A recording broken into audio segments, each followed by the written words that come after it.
everyone, thank you so much for clicking on this video. In today's video, we're going to talk all about honey and its place in vegan diet and answer to some common questions.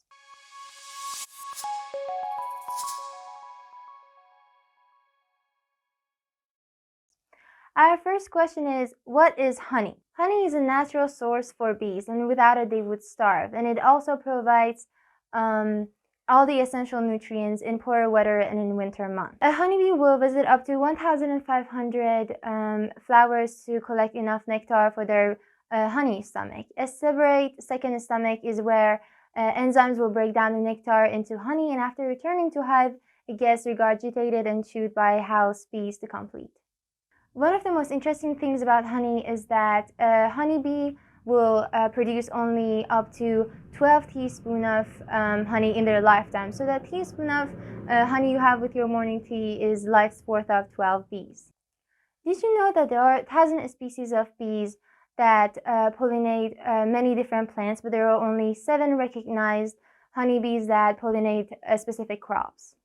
The second question we want to ask is that why vegans don't eat honey. Vegans exclude honey from their diets to stand against animal exploitations and farmer practices that are thought to harm bees' health. For example, queen bees often have their wings clipped by beekeepers to prevent them from leaving the hive and making a colony elsewhere, and this decreases their productivity and lessens profit. Honey's main function is to provide bees with all the essential nutrients such as amino acids, carbohydrates, antioxidants, and antibiotics. And conventional beekeepers aim to harvest a maximum amount of honey, and high honey yields often are viewed as a mark of success.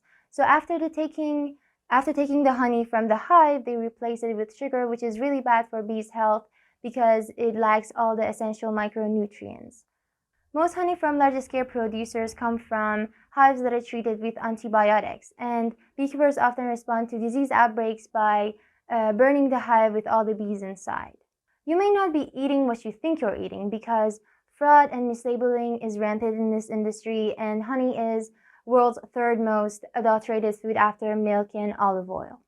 Much of the world's honey comes from bees that pollinate monocultured crops and therefore is prone to contamination by pesticides and herbicides.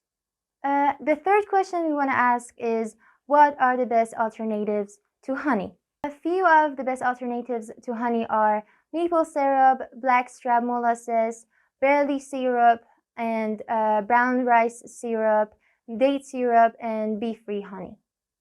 Thank you guys so much for keeping up with us in this video. We will hope to see you again around, and don't forget to subscribe, hit the thumbs up, and hit the bell so you would be notified every time we put a video out there in the world. And don't forget to comment your opinions, and see you again later.